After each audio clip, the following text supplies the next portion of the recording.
પાટણ જિલ્લાની 3 નગરપાલિકામાં ભાજપના નવા પ્રમુખો મળ્યા। આજે પ્રમુખ અને ઉપપ્રમુખની વરણી થઈ। ચાણસ્મા, હારીજ અને રાધનપુર નગરપાલિકાઓમાં ભાજપ વિજય બન્યા બાદ આજે બપોરે 3 વાગે પ્રાંત અધિકારીની અધ્યક્ષતામાં પ્રમુખની ચૂંટણી યોજાઈ હતી।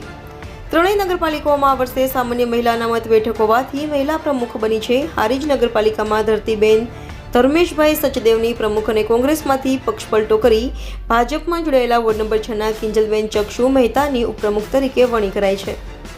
રાધનપુર નગરપાલિકામાં ભાવનાબેન વિક્રમભાઈ જોશીની પ્રમુખ અને હરેશભાઈ રઘુરામ ઠક્કરની ઉપપ્રમુખ તરીકે વરણી કરાઈ છે।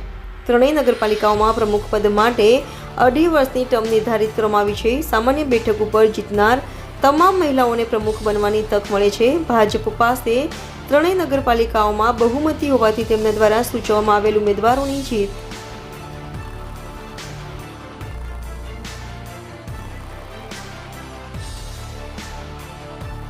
મને રાધનપુરના નગરપાલિકામાં પ્રમુખ બનાવવા બદલ ખૂબ ખૂબ આભાર અને રાધનપુરનો વિકાસ કરવા માટે હું તત્પર છું અને રાધનપુરનો વિકાસ સારામાં સારો થશે। બસ હવે નહીં બોલું કોઈ। આજ રોજ રાધનપુર નગરપાલિકા ખાતે પ્રાંત શ્રેણીની હાજરીમાં પ્રમુખ, ઉપપ્રમુખ અને કારોબારી પ્રમુખની વરણી કરવામાં આવી। પ્રમુખ તરીકે સુશ્રી ભાવનાબેન વિક્રમભાઈ જોશી અને ઉપપ્રમુખ તરીકે શ્રી હરેશભાઈ રઘુરામ ઠક્કરની વરણી કરવામાં આવી। આજે આ વરણી થઈ એમાં લોકોમાં બહુ આનંદ અને ઉલ્લાસ થયો। રાધનપુરનો વિકાસ હવે એક કેડીએ નો આજે 5/3 રોજ ભારતીય જનતા પાર્ટી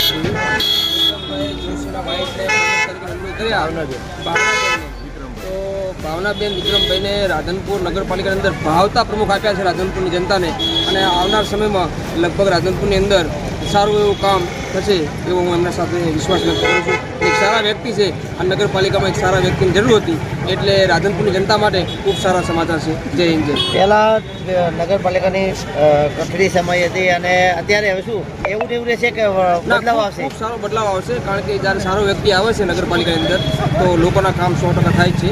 અને ભાવનાબેન વિક્રમભાઈ એ સારા વ્યક્તિ છે જોશી, અને લોકો એમને ખૂબ જાણે છે, એટલે એમને બનાવવામાં આવ્યા છે એ બદલ અને એમને અભિનંદન આપીએ છીએ। ગટરના અને પ્રશ્નો હતા એ શું હવે હલ થશે કે નહીં? તમામ પ્રશ્નો લગભગ એ હલ કરશે, કારણ કે સારો વ્યક્તિ જ્યારે આવે છે ત્યારે હલ પ્રશ્નો થાય જ છે, એટલે લોકોને રાધનપુરની જનતાને જે જોઈતું હતું એવા પ્રમુખની નિયુક્તિ થઈ છે।